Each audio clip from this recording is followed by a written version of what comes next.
Welcome to the Geostrategic Podcast. Today, we're diving straight into something really serious coming out of Yemen. An accusation that, well, if it's confirmed, it could genuinely reshape security across the region, maybe even internationally. Yeah, we're talking about a claim from Yemen's Minister of Information, Moammar Eryani. He's directly accused Houthi rebels of making chemical weapons. And he's saying this isn't just, politics. It's based on intelligence. He alleges direct Iranian supervision, smuggling of components. It's a big deal. It's actually the first time a Yemeni government official has publicly made this specific kind of accusation. So our mission today, let's dig into this intelligence. What are the implications? What's the background on the Houthis' weapons? And where does international law fit in? Get ready, because we need to understand why this claim, if it holds water, points towards what Minister Eryani calls, chillingly, catastrophic scenarios. Okay, let's try and unpack this a bit. Moammar Eryani, the Minister of Information in Yemen, he spoke to the national newspaper. And he was very clear, calling it the first direct accusation of its kind from a Yemeni government official. So the core accusation, what exactly did he say? He claims, flat out, that the Houthi terrorist militia has established a factory for producing chemical weapons. But here's the really explosive part. He says it's under the direct supervision and management of Iranian experts. That's quite something, isn't it? It absolutely is. And, what's really telling is how Eryani immediately frames it. He calls it an extremely dangerous escalation, a flagrant violation of international law, the Chemical Weapons Convention, relevant UN Security Council resolutions. He's basically saying this isn't just a local Yemeni problem. This goes global immediately. It challenges the rules everyone's supposed to play by when it comes to these horrific weapons. Right, it completely changes the game. It alters the whole nature of the conflict, really, and potentially regional warfare itself. Just pausing on that for a second. A chemical weapons factory, supervised by a foreign power, run by a non-state group. If that intelligence is accurate, it shifts everything in a really terrifying way. So when Eryani uses that phrase, catastrophic scenarios, what's he getting at? What makes chemical weapons different beyond just being more deadly than, say, missiles? Yeah, catastrophic scenarios. It's much more than just like a bigger explosion. We're talking about weapons that are banned internationally for a reason. Chemical agents entering the Houthi arsenal. That's fundamentally different from the threat of their missiles or drones. Yeah. As dangerous as those are, it's not just about killing, it's about terror. It's about causing widespread indiscriminate suffering, panic, long-term contamination. These agents can linger, They create mass casualties sometimes with relatively simple delivery systems. And the injuries, horrific, lasting. They completely overwhelm hospitals and medical systems. It's the kind of warfare that just shreds the social fabric, causes mass displacement. It can destabilize whole regions in a way that, frankly, conventional weapons don't quite manage, leaves a terrible scar. And the intelligence he cited, it seems to go further. It's not just about a potential factory existing somewhere. He claims they're already actively preparing. He said, our confirmed sources indicate that the militia has already begun preparing those deadly materials and mounting them on ballistic missiles and drones. That sounds incredibly specific, almost too specific. Does that detail make it more believable, or does it actually raise more questions about how they could possibly know that for sure, especially in such a secretive context? That's the million-dollar question, isn't it? Verification is the huge challenge here. On one side, Eryani stresses it's intelligence-based. He's implying they have solid information, specific details. But on the other hand, proving intent, proving operational readiness for something like this, especially when you're dealing with chemicals that might have other uses, these dual-use materials, it's incredibly difficult. Without direct, independent access for international inspectors, which, let's be honest, is extremely unlikely in Houthi territory, these allegations are just very, very hard to definitively prove. And of course, there's always the political angle. Making such claims can be a way to galvanize international support or pressure opponents. So yes, the specifics are alarming, but they absolutely demand rigorous, independent checking. Okay, before we dive deeper into the evidence, maybe let's just quickly establish who the Houthis are for anyone less familiar. They're not just some small rebel group anymore. They're a heavily armed militia. They control Sana'a, the capital, large parts of the north and west of Yemen. And the sources point out, since the civil war kicked off back in 2014, their arsenal has just grown and grown. They're a major threat, not just inside Yemen, but, to neighbors, their shipping lanes. And their weapons have changed over time too, right? Initially, they were using ballistic missiles they grabbed from old Yemeni army stocks. That was sort of their main thing until about late 2018. But the last 5 years or so, a big shift.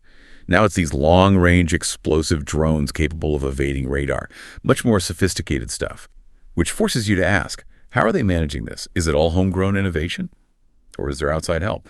And that brings us right back to Iran. Exactly. And even if they are becoming more self-sufficient, which seems to be the case, it doesn't mean they're isolated. It actually connects them more deeply into this regional network. A lot of the early tech was clearly based on Iranian designs or directly supplied by Tehran.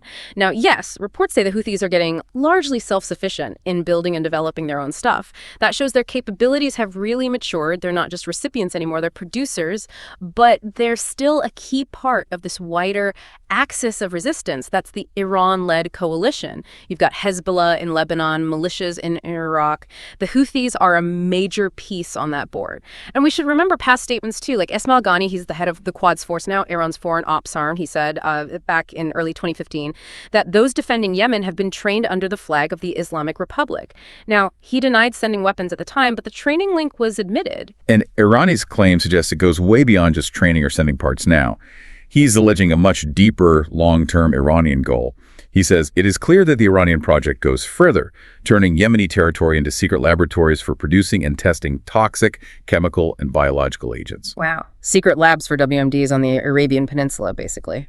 If that were true, what would be the significance of Iran setting up facilities like that outside its own borders, particularly for chemical weapons? Oh, the implications would be massive, hugely destabilizing, and not just for Yemen.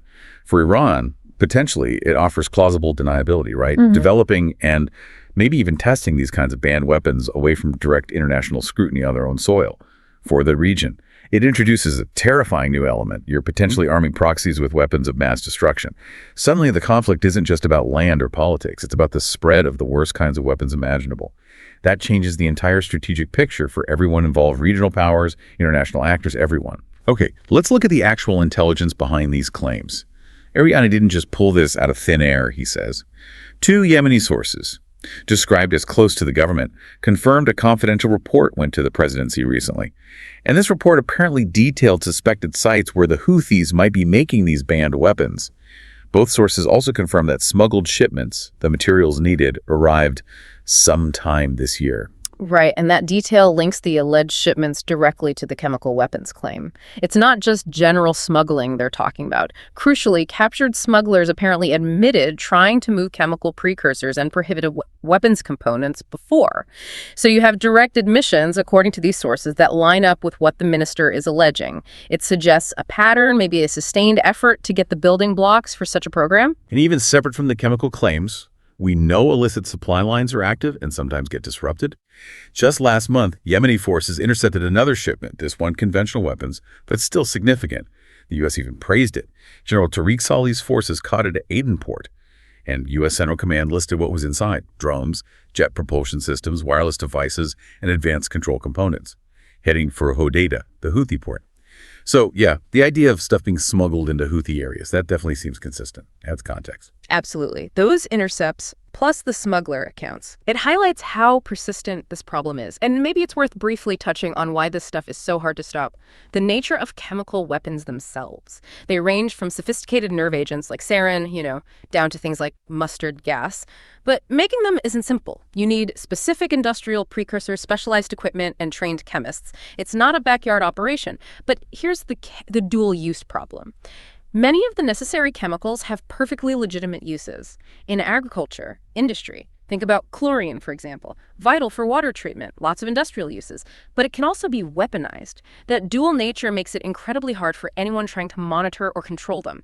How do you track if a chemical shipment is for fertilizer or for something far worse? Given all that complexity, the serious allegations, the smuggling evidence, but also the huge difficulty in verifying anything definitively, the international reaction becomes really important. And the paper that broke the story, they noted something interesting. Silence, basically. They reached out to the UN Special Envoy's Office for Yemen, U.S., UK officials involved in policy there, and got no immediate response. What does that silence, or maybe caution, tell us? It's not just politics, right? There are genuine, massive challenges in verifying these kinds of claims in a place like Yemen. Exactly right. Take the OPCW, the Organization for the Prohibition of Chemical Weapons. Their whole process relies heavily on cooperation from the state involved. Well, how does that work with a non-state actor like the Houthis in an active war zone where access is heavily controlled or denied? How do you safely conduct inspections, collect samples, confirmed sites. It's a minefield, literally and figuratively. Any move could potentially make the conflict worse, not better. So it's not just about proving the claim, it's about upholding the entire global system against chemical weapons in a world where powerful non-state groups are acting more like states, but without the same responsibilities or oversight. That's the real dilemma. And we also need to factor in the Houthis' own actions lately. They've really stepped onto the regional stage, haven't they? Especially since the Gaza war started. They've been attacking what they claim are Israel-linked vessels in the Red Sea, firing missiles, drones towards Israel itself. It shows they're willing and able to project force way beyond Yemen's borders, getting directly involved in wider conflicts. They're making themselves known as a significant player. And things have escalated too. Recently, Israel reportedly killed about 10 Houthi civilian government officials, including their prime minister. That just underlines how they're seen now as a growing global security threat. They're not just a local militia anymore. They're on the international radar in a big way, which makes any claims about advanced weapons even more urgent. Definitely. And given that context, their increased reach, their proven capabilities, Eryani's call for international action sounds particularly pointed. He urged the UN, the Security Council, the Organization for the Prohibition of Chemical Weapons, basically everyone, to take urgent and effective action. Action to stop these violations, investigate the smuggling, and crucially, he adds, provide real support to the legitimate government to restore the state across all of Yemen. You can really hear the concern from the Yemeni government. They see this potentially changing everything. So, boiling it down, what does this all mean for stability? In the Middle East, obviously, but maybe further afield. If a non-state group like the Houthis really is adding chemical weapons to their arsenal, we're looking at a whole new level of threat, aren't we? The impact on international law, arms control, humanitarian safety. It's huge. So let's try to sum this up. The core issue is this accusation. Chemical weapon production by the Houthis, maybe with Iranian help. It's a potential game changer, a massive destabilizing threat to Yemen, the region, maybe beyond. And maybe the thought to leave you with is this. We've talked about how hard it is to verify these things, especially with dual-use materials involved in a war zone with non-state actors. So how can international bodies check these claims? How can they enforce the bans without making a volatile situation even worse? And maybe even bigger picture. What does it mean for global arms control when these kinds of terrible accusations are made against groups that operate outside the traditional state system? Something to mull over. Thanks for joining us for this deep dive. Thanks for tuning in.